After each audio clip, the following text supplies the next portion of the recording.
Walking Dead is back after a 6 week hiatus, 8 week hiatus, and it came back pretty strong, I would say. I am here again with Joe from Agree to Disagree. All of you out there who watch these videos should know him by now because he's on all of them. So again, this is Joe and Robert to discuss Walking Dead season 5, episode 9. It has a really long title with the word "what" in it twice.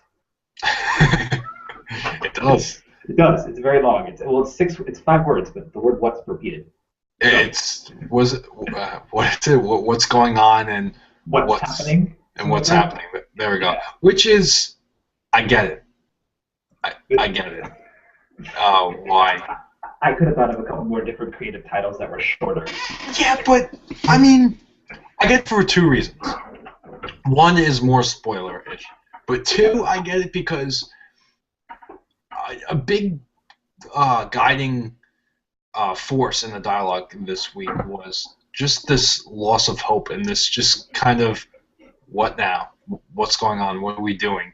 And they keep talking about that, and Michonne and Rick especially, they had a lot to say about this, and it's just, they keep tugging along, and and they're like, what are we gonna do?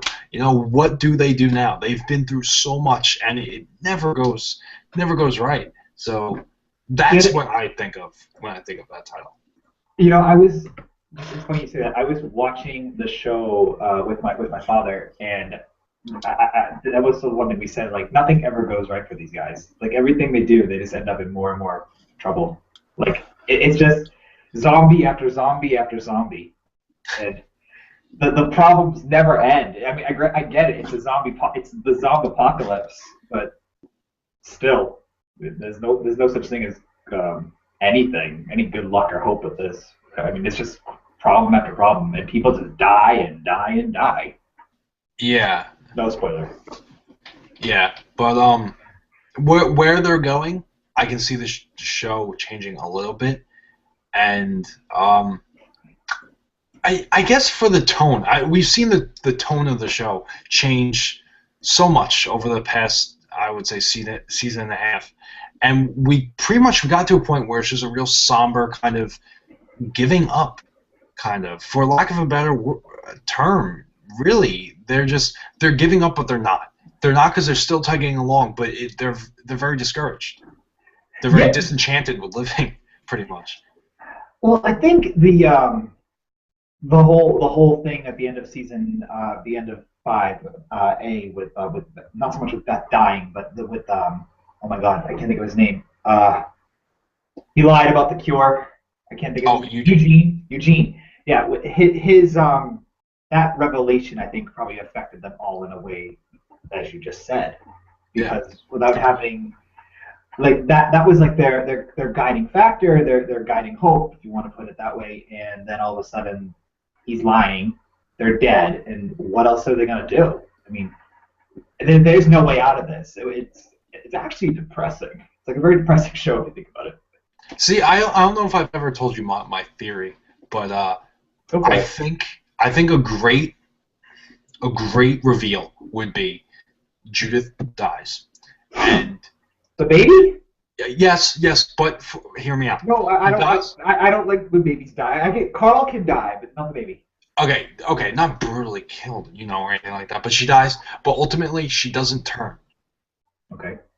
And they find out that it only affects the current generation and not babies that are born during this. That would be pretty, because we don't know what caused it. So that would be pretty interesting, and I think that would be a cool kind of hope down the line. But okay, that's a side note though. I don't know if I ever told you that. But no, I don't remember that. But I remember when I was watching it, because I had to binge watch seasons 1 through 4 and even part of 5 to catch up. I had asked you, like, I think I'm talking about, like, the origin of this, and you're like, no, doesn't happen. No. So maybe that would be cool for something to discuss as it progresses. I mean, I would say that'd be towards the end of the show, not so much in this season. But I don't know. Yeah, could you see them doing that? Going very lost on us and start answering all these questions in the last season? Yes, I could. I could actually see that. And yes, homage to Lost. Check that show out. we're getting off tangent though. Yeah. Back to the episode. Right, yes.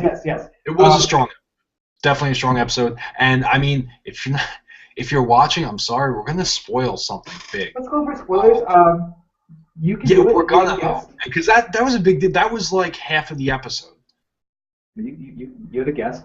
I give you the right. Okay, so Tyrese gets bit early on. Twice, yeah. They really, nudge it in there that, he's getting bit. Yeah. And that is, I think, when things got interesting. I think the opening of the episode was very strong. You didn't really know what was going on. It was just kind of like a scrapbook. Right. It was them all in the cars, and I actually thought it was I was like, come on. I wanted it at some points for it to move up a bit, and then the second he got bit, I was like, oh. Yeah, I thought the opening showed us everything with his hallucinations and everything. We just didn't know what it was yet. Right. So it, like I said, was more of like a scrapbook in the very beginning. But then, like you said, it was really just uninteresting. It was really just a lot of Rick and Michonne saying what I was saying earlier with, what do we do now? But which got repeated a couple times with them. Yeah, but then the whole thing happens with Noah and everything. They go to his house, and then he gets bit. Yeah, he gets bit, and that's when things picked up, and that's when business picked up there, and it really got interesting. I mean, the hallucinations were cool, and they served a purpose. I think they went overboard. I really think they did. Hallucinations. I was happy to see. Well, the girls, I can't remember their names. They were so minor. I didn't like seeing them, but Lizzie and Mika. Yeah, I seeing them was. I mean, I get why, because they were such an important part of for him. Life. Yeah. For him to hallucinate, it totally makes sense. But I thought seeing the governor was actually kind of cool because he's my favorite. Okay. I like seeing him for that. It was cool, and Tyrese did. He had his history with the governor, but I don't think the governor was a really big deal to throw in with the rest of these. Bob, sure. Where was Karen? Karen wasn't in there. Gareth's friend, I think his name was Mark. Yeah. Mark was there. That made sense. Beth didn't make sense to me, and Governor didn't make sense to me. That just seemed like throwing them on there for the hell of it. Where was Karen? I think that Karen would have obviously made sense because he was his girlfriend, or she. That would have made the most sense. Yeah.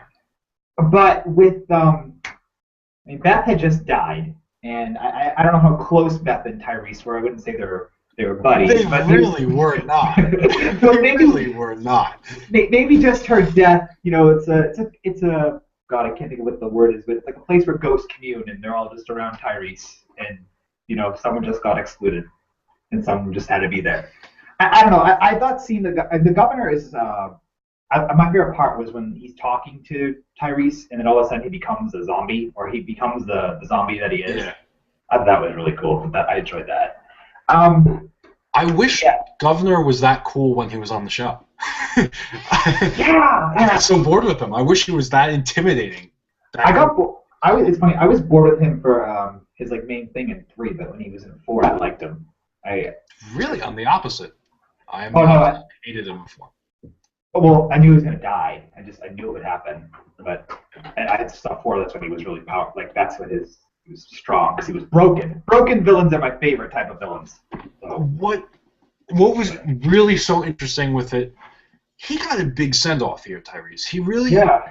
I don't think his character ever really got to the next level. I think everyone always said, "Oh, he's got potential. He can be something," and he never went to that next level. And I think giving him this episode was really, I appreciate it, because, like I keep saying, wasted potential, and they seem to have known it. They seem to they gave him a really proper send off, which he actually did with Bob too, which was, they seem to be doing this with a lot of people, giving them these huge send offs.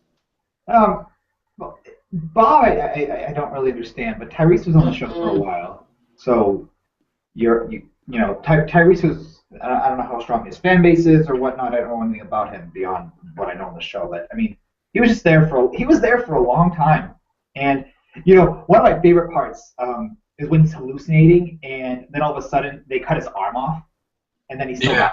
And I just thought that was really cool. And then he's they're in the car, and you pretty much see him like move on because it becomes really the sky glows bright, and then he's gone. Then they bury him. Yeah, Chris put it perfectly from my channel. He was texting me during the episode, and he said the editing for this is unreal. It's unmatched in Walking Dead history. It had a lot of good cinematography, I guess. Yeah. Yep. Perfect. Yeah, cinematography was perfect. The directing was perfect. You know, this was technically a very, very well-made episode. It really was. Everything to the music, even. The music, I always say this, especially with Walking Dead, but the music was kind of like another character.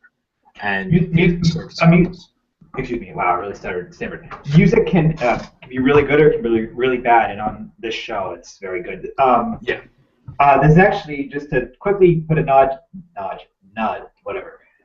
homage out to the Blu-ray discs. There's the whole thing about how they make the music of the show, just like how they make the sound effects on those. Because it's just, like you say, it's of the character. So everyone cares about it, but everything about this show they really seem to care about, except for the last 3 episodes of season 5 that we got to see. Yeah. But we discussed that in length at other points. Anyway, it was a good episode. I actually enjoyed it a lot. I actually enjoyed it a lot because Carl wasn't in it. Yeah. What's the deal? Part of their advertising was the gang's back together. You know, everyone's together again, and then they're not. Well, the second I saw them like literally split, I'm like, oh god. It's the Scooby Gang again. They've already split up. Like, great. So unnecessary. I know. Just keep them together. They're a group. Let them groupatize. I get it. The group is too big for them to focus on every individual character in one episode and give them suffice amount of time. I get that, but they did that to themselves. The group is way too big. Whether you kill people off or just write them off, maybe they go the way of the Merle and just disappear for a little bit. Right. Fine, but something's got to be done. This whole form of storytelling it's choppy. It's choppy, and I don't think it's weak yet for this half of the season because it's only been 1 episode, and it's not as dramatic because it's only half the group. But I think if they keep going this way, it's going to get old real fast. And we're going to be in the same problem that we've been for a while. They need to do something about the size of the group. So that way they can go back to having the whole group. Right, yeah. It needs to be condensed and then focusing on the condensed group. Season 2, I think, would be a good reflection of how they did it well. You know what it is? It's like speed dating. That's what it is. It's like speeding. It's like they throw people together for a couple episodes, take them away, throw them with someone else. There you go. It's Walking Dead speed dating. Great. Oh my god! That's what this should be called. That's great. I love that. That's a hashtag. Yeah, anyone who gets to this point in the video, gets to this point. Walking Dead speed dating. I'm gonna do that. I like that. That's pretty much all I gotta say about the episode, though. That's good. Technically, a very well-made episode. So hopefully they keep going that way. Like we said, the editing, the directing, the tone was unreal. The somber tone was so strong. Great. The music, it's its own character. Technically, very well made. And I was happy that we got to see. At least we got to see Beth one more time. I didn't think we'd ever see her again. Not that she was my favorite, but at least to have her appear one more time on the show. I think Mark kind of stole the hallucinations. He was great. He was very subtle, but he was great. The one thing yes, I agree with you. And the one thing about the show that is scaring me is with oh my god, Noah. As we all know, Noah plays Chris, and everybody hates Chris. I'm just expecting a Walking Dead comedy episode where he's going to narrate it, and I know it won't happen, but I'm half expecting it. They lose their credibility in a heartbeat. Oh yeah, but it'd be a good crack of the show if they wanted to do a crack video. But anyway, that's it. I thought it was great. Hashtag Walking Dead speed dating for anyone who wants to talk to Joe and I about off of YouTube and on Twitter. So thank you. Hashtag Walking Dead speed dating. Walking Dead speed dating. And AMC fans of Breaking Bad will be doing Better Call Saul on Joe's channel now. So head over to Agree to Disagree. Right now, right this minute. Go. Right go, now, yeah, right like, now. he already has the link up, so go, run. We'll see you there. Yeah.